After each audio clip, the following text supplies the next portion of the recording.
నమస్తే న్యూస్ 24 తెలుగుకి స్వాగతం. వార్తల్లోని ముఖ్యాంశాలు ఇప్పుడు చూద్దాం. రామచంద్రపురంలో ఒక ప్రైవేట్ స్కూల్లో 5వ తరగతి చదువుతున్న బాలిక ఆత్మహత్య చేసుకోవడం పట్ల రాష్ట్ర కార్మిక శాఖ మంత్రి వాసంశెట్టి సుభాష్, కూటమి పార్టీ సీనియర్ నాయకులు వాసంశెట్టి సత్యంలు తీవ్ర దిగ్భ్రాంతి వ్యక్తం చేశారు. చనిపోయిన బాలిక కుటుంబాన్ని ఇరువురు పరామర్శించి ధైర్యం చెప్పారు. బాలికను స్థానిక ఏరియా హాస్పిటల్కు తరలించగా మంత్రి సుభాష్, వాసంశెట్టి సత్యం హాస్పిటల్కు వెళ్లి బాలిక మృతదేహాన్ని పరిశీలించి కుటుంబ సభ్యులకు ఓదార్పు చెప్పారు. ఆత్మహత్యకు పాల్పడిన బాలిక తల్లి స్థానిక ఏరియా ఆసుపత్రిలో స్టాఫ్ నర్సుగా పనిచేస్తూ ఉండగా తండ్రి ముంబైలో మెరైన్ ఇంజనీర్గా పనిచేస్తున్నట్లు సమాచారం. మంత్రి వెంట రామచంద్రపురం డీఎస్పీ రఘువీర్, ఆసుపత్రి సూపరింటెండెంట్ డాక్టర్ ప్రవీణ్, రెవెన్యూ అధికారులు ఉన్నారు. గేమ్స్ ఆడుతుందా లేకపోతే సోషల్ మీడియాలో యూట్యూబ్లు కానీ రీల్స్ కానీ చేస్తుందా అని చెప్పి ఎప్పటికప్పుడు పరిశీలించుకుంటూ వచ్చింది. అయితే మరి స్కూల్కి వెళ్ళటం, వచ్చిన తర్వాత తల్లి ఇంటికి వచ్చి లోపు, అంటే ఒక 10 to 30 minutes లోపు తల్లి వచ్చేది. మరి ఆ తల్లి వచ్చేలోపు ఈ సంఘటన జరగడం జరిగింది. అయితే ఆడపిల్లల తల్లిదండ్రులు అందరూ కూడా ముందు మీద ఒక్కసారిగా చేయి తీసుకుని పిల్లలను బయటికి పంపాలనే పరిస్థితుల్లోకి వెళ్ళే సంఘటన. అయితే ఈ విషయంలో ఏదైనా అనుమానితులు ఉంటే తల్లి అనుమానితుల్ని వ్యక్తం చేయడం జరిగింది.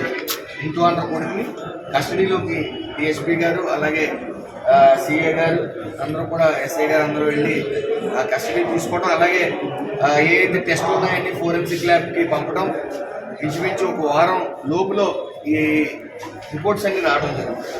అయితే అందులో అది మర్డర్ కానీ తేలితే ఆ నిందితుడు ఎవరైనా సరే, దాని వెనకాల వాళ్ళు ఎంత వాళ్ళైనా సరే ఉపేక్షించేది ఉండదు.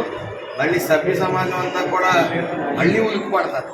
ఇలాంటి సంఘటన జరిగితే ఏం జరుగుతుంది అనేది ఒక ఎగ్జాంపుల్ సెట్ చేయడం జరుగుతుంది. అలాగే ముమ్మడి వారంలో కూడా సంఘటన జరిగితే పోక్సో కేసు పెట్టడం జరిగింది. ఆధారాన్ని పోలీసులు చాకచక్యంగా సేకరించడం జరిగింది. వాళ్ళని వదిలే పరిస్థితి ఇంచుమించు 3 నెలల్లో మరణశిక్ష వాళ్ళకి పడటం జరుగుతుంది. ఇక్కడ పోలీసులు ప్రభావితం చేయడం కానీ, కోర్టులు ప్రభావితం చేయడం కానీ జరగదు.